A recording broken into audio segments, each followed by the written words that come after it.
அனைவருக்கும் இனிய காலை வணக்கம். பிடி பிஆர்டி 2024 தேர்வு நடைபெற்று முடிந்து ரிசல்ட் வித் ஃபைனல் ஆன்சருக்கு எப்பொழுது வெளியாகும் என்ற எதிர்பார்ப்பு நம்ம எல்லாத்துமே நிச்சயமாக இருக்கும். நம்மளும் கிடைக்கிற நேரம் எல்லாமே டிஆர்பி இணையதளத்தை தான் பார்வையிட்டு இருக்கோம். டிஆர்பி டோல் ஃப்ரீ நம்பருக்கு நம்ம ரிசல்ட் சம்மந்தமாக தொடர்பு கொண்டு கேட்கும்போது அவங்க சொல்லக்கூடிய ஒரே பதில் ப்ராசஸில் இருக்குது அப்படிங்கிற பதில் மட்டும்தான் பொதுவாக சொல்கிறாங்க. வெப்சைட்டை செக் பண்ணிக்கங்க, இந்த பதில் தான் எல்லாருக்குமே சொல்லுவாங்க. நம்மளும் கிட்டத்தட்ட மார்ச் 15லேருந்து டிஆர்பி வெப்சைட்டை செக் பண்ணிட்டு தான் இருக்கும். இன்றைக்கி ரிசல்ட் வருமா, இல்லை நாளைக்கு வருமா, இல்லை அடுத்த நாள் வருமா, மிகுந்த எதிர்பார்ப்போடு ஒவ்வொரு நாளுமே எதிர்பார்த்துட்டு இருந்தோம். இன்றைக்கி வருமா ரிசல்ட், நாளைக்கு வரும், நாளைக்கு அடுத்த நாள் வரும்னு டிஆர்பி வெப்சைட் தான் அப்போவே செக் பண்ண ஆரம்பிச்சிட்டாங்க. மார்ச் 15லேருந்து இன்றைக்கி ஏப்ரல் 6 ஆயிடுச்சு, கிட்டத்தட்ட 20 நாட்கள் ஆயிடுச்சு. இன்னுமே ரிசல்ட் வெளியிடு அப்படிங்கும்போது கண்டிப்பாக தேர்வு எழுதிய தேர்வர்கள் மத்தியில் ஒரு மிகுந்த ஏமாற்றத்தை தான் அது கொடுத்துருக்கு. ஏன்னா டிஆர்பி ஓஎம்ஆர் அடிப்படையில் ஏற்கனவே நடத்தப்பட்ட தேர்வுகளுக்கெல்லாம் அதிகபட்சம் 2 மாதங்களுக்குள்ளார தேர்வு முடிவுகளை வெளியிட்டிருக்காங்க. இதைவிட அதிகமான அளவு தேர்வர்கள் எழுதிய தேர்வு கூட அவங்க 1.5 மாதத்துக்குள்ளார ரிசல்ட் எல்லாம் விட்டுருக்காங்க. அப்படிங்கும்போது எல்லாருக்கும் ஒரு எதிர்பார்ப்பு இருக்கத்தானே செய்யும். கண்டிப்பாக அவங்க எதிர்பார்க்கிறது சரியானது தான். அப்போ நீங்கள் எங்களுக்கு ரிசல்ட்டே வெளியிடல அப்படிங்கும்போது நாங்கள் எப்படி இது எல்லாருமே டிஆர்பி டோல் ஃப்ரீ நம்பருக்கு தான் தொடர்பு கொண்டு கேட்க முடியும், வேறு எதுவுமே செய்ய முடியாது. அவங்க அப்பயுமே ப்ராசஸில் இருக்குது அப்படிங்கிற ஒரு தகவல் தான் சொல்கிறாங்க. ஒரு நண்பர் தெளிவாக சொல்லியிருந்தாங்க. நிறைய பேர் நம்ம டிஆர்பி டோல் ஃப்ரீ நம்பருக்கு தொடர்பு கொண்டு கேட்கும்போது என்ன சொல்கிறாங்களோ அது ஆடியோ மெசேஜ் எல்லாம் குரூப்பில் அனுப்புவாங்க. ஒரு நண்பர் தெளிவாக சொல்லியிருந்தாங்க, நீங்கள் நாங்கள் எப்போ கேட்டாலுமே ப்ராசஸில் இருக்குங்கிறது தான் சொல்கிறீங்க, நாங்கள் கோரிக்கை வைக்கிறோம் விரைந்து வெளியிடணும்னு, அதை போய் சொல்லுங்கள். அப்படி டிலே ஆகிற மாதிரி இருந்ததுன்னா இதுக்கு முன்னாடியெல்லாம் ப்ரெஸ் நியூஸ் கொடுத்துருக்காங்க, அட்லீஸ்ட் அந்த மாதிரி ப்ரெஸ் நியூஸாவது வெளியிடுங்க. நாங்கள் யாருமே டிஆர்பி டோல் ஃப்ரீ நம்பருக்கு தொடர்பு கொண்டு கேட்கவே மாட்டோம். அது எங்களுக்கு இதை பற்றி சிந்தனையோடு நைட்டு 12 மணிக்கு வெப்சைட்டை செக் பண்ணுறோம். காலையிலேருந்து கிடைக்கிற நேரம் எல்லாமே டிஆர்பி வெப்சைட்டை தான் பார்த்துட்ருக்கோம். நீங்கள் ஒரு ப்ரெஸ் நியூஸ் விட்டுட்டிங்கன்னா நாங்கள் பற்றி எங்கள் வேலையை பார்ப்போம், உங்களை எதுவும் தொந்தரவு பண்ண மாட்டோம்னு சொல்லியிருந்தார். உண்மைதான் அது. அப்போ டிலே ஆகிற மாரி இருந்தால் அதற்குரிய காரணத்தோடு எங்களுக்கு ப்ரெஸ் நியூஸாவது வெளியிடுங்க, அதுதான் அவங்க கோரிக்கை. நிச்சயமாக விரைந்து வெளியிட்டுருவாங்க அப்படிங்கிறது தான் எல்லோரும் பொதுவாக சொல்கிறாங்க.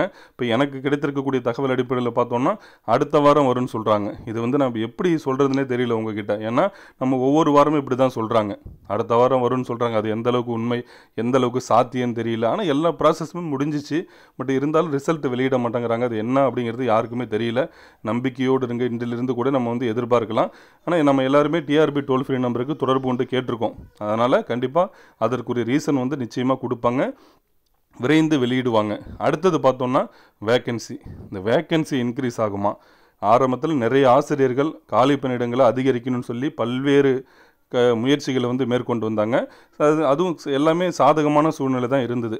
டிஆர்பி டோல் ஃப்ரீ நம்பருக்கு நம்ம தொடர்பு கொண்டு கேட்கும்போது மாற்றம் இருக்குன்னு சொல்லியிருக்காங்க. கவர்மெண்ட் ஆர்டர் கொடுத்த உடனே நாங்கள் டிஆர்பி வெப்சைட்டில் அமெண்ட்மெண்ட் நோட்டிஃபிகேஷன் விட்டுருவோம், இதுதான் பொதுவாக சொல்லியிருந்தாங்க. கவர்மெண்ட்டுமே 1000 இடங்களை அதிகரிக்க திட்டம் வச்சுருக்கோன்னு முதல்ல சொல்லியிருந்தாங்க. அதன் பிறகு ஃபினான்ஸ் டிபார்ட்மெண்ட் அதுக்கு அப்ரூவல் கொடுக்கல அப்படிங்கிற மாதிரிலாம் நியூஸ் நமக்கு வந்தது. இதற்கிடையில் பார்த்தோன்னா இப்போ நிறைய பேர் சிஎம் செல்லுக்கு கேட்டிருக்காங்க, இதேமாதிரி காலி பணியிடங்கள் அதிகரிப்பதற்கு எங்களுக்கு முழுமையான அளவு நிரப்ப வேண்டும்னு சொல்லி கேட்கும்போது அவங்க கன்சர்ன் டிபார்ட்மெண்ட்டுக்கு அனுப்புவாங்க. அவங்க இல்லை, அந்த அரசாணை அடிப்படையில் எங்களால் காலியிடங்களை அதிகரிக்க முடியாது, அதில் குறிப்பிட்ட அளவுக்கு அந்த 2000 வேக்கண்ட்டை மட்டும் தான் நாங்கள் ஃபில் பண்ணுவோம் அப்படிங்கிற தகவலை அவங்களுக்கு கொடுத்துருக்காங்க. இது இப்போ வைரல் ஆகிடுச்சு. எனக்கு இந்த லெட்டர்லாம் ஒன்றும் பெருசாக ஒரு ஆச்சரியத்தெல்லாம் கொடுக்கவே இல்லை. ஏன்னா நான் கிட்டத்தட்ட ஒரு 8 வருஷமாக பார்க்குறோம். இது இதை போல் நிறைய லெட்டர். ஏன்னா அவங்கள்ட்ட கேட்கும்போது யாருமே காலியிடங்கள் அதிகரிக்குமான்னு கேட்டிங்கன்னா ஆகாதுன்னு தான் சொல்லுவாங்க. யாராலுமே ஆகுன்னு சொல்ல முடியாது. கவர்மெண்ட் ஒன்ஸ் ஆர்டர் கொடுக்குற வரைக்குமே யாராலுமே வேக்கன்சி இன்க்ரீஸ் ஆகுன்னு சொல்ல மாட்டாங்க. இது இயல்பு தான், சரிங்களா? நம்பிக்கையோடு இருங்க, எல்லாருமே கோரிக்கை வச்சுருக்கோம், பாசிட்டிவாக திங்க் பண்ணுவோம். அவங்க கவர்மெண்ட் பர்மிஷன் கொடுத்தா மட்டும்தான் எல்லாம் அவங்களுக்கே தெரியும், அவங்களுமே சொல்ல முடியும். இல்லைன்னா யாராலுமே இல்லைன்னு தான் சொல்லுவாங்க. இப்போ இருக்கக்கூடிய அரசாணை அடிப்படையில் இவ்வளோ இடங்கள் தான் நிரப்பப்படுன்னு சொல்கிறதுலாம் ஒரு இயல்பு தான். இது யாரும் நீங்கள் பெரிதாக எடுத்துக்க வேணாம். இந்த வேக்கன்சி இன்க்ரீஸை பொறுத்த வரைக்கும் எல்லாருமே நல்ல முயற்சிகள் எடுத்திருக்காங்க. அமைதியாக இருங்க. டிஆர்பி டோல் ஃப்ரீ நம்பருக்கெல்லாம் தொடர்பு கொண்டு இதேமாரி வேக்கன்சி இன்க்ரீஸ் ஆகாதுன்னு சொல்லிட்டாங்க அப்படின்னு எல்லாம் சொல்ல வேணாம். ஏன்னா சொன்னோன்னே அவங்க என்ன சொல்கிறாங்க பாருங்கள் பதில், அப்படியா சொல்லிட்டாங்களா, எங்களுக்கே தெரியாதுங்களே, உங்களுக்கு எப்போ லெட்டர் வந்தது, சரி நாங்களும் ஹையர் அஃபிஷியல்கிட்ட சொல்கிறோம் கேட்குறோம் அப்படிங்கிற மாதிரி சொல்கிறாங்க. இதெல்லாம் நம்ம டிஆர்பி டோல் ஃப்ரீ நம்பருக்கு தொடர்பு கொண்ட இந்த டீட்டெயிலாம் சொல்ல வேணாங்க. இது வேணவே வேணாம். வேக்கன்சி இன்க்ரீஸ் ஆகுமாங்கிற அதெல்லாம் அவங்கள்ட்ட நம்ம கேட்டாலும் அதுவும் நம்ம எல்லாம் கோரிக்கை வச்சுருக்கோம். அவங்க என்ன சொன்னாங்க, மாற்றம் இருக்கும், கவர்மெண்ட் பர்மிஷன் கொடுத்தா அவங்க வந்து கொடுப்பாங்கன்னு சொல்லியிருக்காங்க. அதனால் வெயிட் பண்ணுங்களேன். இது சம்மந்தமாக வந்து யாரும் இந்த லெட்டரை வந்து பெரிதாக எடுத்துக்க வேணாம் அப்படிங்கிறது என்னுடைய ரெக்வஸ்ட்டு. அதனால் உங்களை வந்து நாங்கள் வந்து மற்ற தேர்வுக்கு வந்து படிக்கக்கூடாதுன்னு சொல்ல மாட்டேன், வேறு வேலைக்கு போகக்கூடாதுன்னு சொல்ல மாட்டேன். நீங்கள் தொடர்ந்து படிக்கிற மாதிரி மற்ற தேர்வுகளுக்கு கவனம் செலுத்தி படிங்க. ஒர்க் பண்ணணுன்னாலும் தாராளமாக நீங்கள் வந்து ஒர்க் பண்ணிக்கிட்டே இருங்க. ஏன்னா இதனால் இப்போ வேக்கன்சி இன்க்ரீஸ் ஆகிடும், நம்மளுக்கு கிடச்சிரும் அப்படிங்கிறதுனால நீங்கள் வந்து மற்ற வேலையெல்லாம் உங்களை விட சொல்ல யாருமே. தொடர்ந்து மற்ற தேர்வுகளில் படிங்க. ஜாப்க்கு போகணுங்கிற ஐடியா இருந்தாலும் போங்க. கண்டிப்பாக ரிசல்ட் விட்டாலே நம்மளுக்கு ஆல்மோஸ்ட் எல்லாமே தெரிஞ்சிடும். ஏன்னா அதனால தான் எல்லாருமே ரிசல்ட்டு கேட்குறாங்க. ரிசல்ட்டை வெளியிடுங்க, நாங்கள் பார்த்துட்டோன்னே எங்களுக்கு வந்து கிடைக்குமா கிடைக்காதுன்னு ஓரளவு தெரிஞ்சிடும்.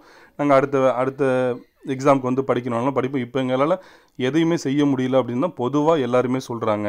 அதனால் இந்த வேக்கன்சி இன்க்ரீஸை பொறுத்த வரைக்கும் கவர்மெண்ட் வந்து பர்மிஷன் கொடுத்தா மட்டும்தான் அவங்களுமே ரிப்ளை கொடுப்பாங்க. ஆகும்னு சொல்லி இப்போ கேட்டிங்கன்னா இல்லைன்னு தான் சொல்லுவாங்க யார்கிட்ட கேட்டாலுமே.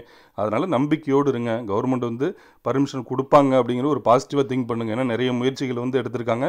பார்க்கலாம். காலி பணியிடங்களை அதிகரிப்பதற்கான வாய்ப்புகள் இன்னும் இருக்கிறதா தான் நமக்கெல்லாம் தோணுது. இதற்கு முன்பெல்லாம் நிறைய எக்ஸாமில் வந்து அந்த ஸ்டார்னு டென்டேட்டிவாக கொடுத்தது எல்லாத்துக்குமே மாடிஃபை பண்ணியிருக்காங்க. அதனால் நம்பிக்கையோடு இருங்க. இந்த வேக்கன்சி பற்றி தயவுசெய்து வேறு யாரும் டிஆர்பி டோல் ஃப்ரீ நம்பருக்கெல்லாம் தொடர்பு கொண்டு கேட்க வேணாம். எல்லாம் கோரிக்கை வச்சுருக்கோம். காலி இடங்களை வந்து அதிகரிக்கணும்னு கோரிக்கை வைங்க. அது வந்து நியாயம்தான். ஆனால் இதே மாதிரி எங்களுக்கு லெட்டர் வந்திருக்கு அப்படிங்கிறதெல்லாம் அவங்கள்ட்ட நம்ம வந்து சொல்ல வேண்டிய அவசியம் இல்லை. எல்லாருமே நம்பிக்கையோடு இருங்க. நம்ம எல்லாம் எதிர்பார்த்தபடி ரிசல்ட் முதல்ல வரணும். சிவி லிஸ்ட்டுக்கு முன்னாடி ஒரு அமெண்ட்மெண்ட் நோட்டிஃபிகேஷன் வரணுங்கிறது தான் எல்லோருடைய விருப்பமாக இருக்குது. அது நடக்கும் அப்படிங்கிற நம்பிக்கை எனக்கு இருக்குது. அனைவருக்கும் நன்றி.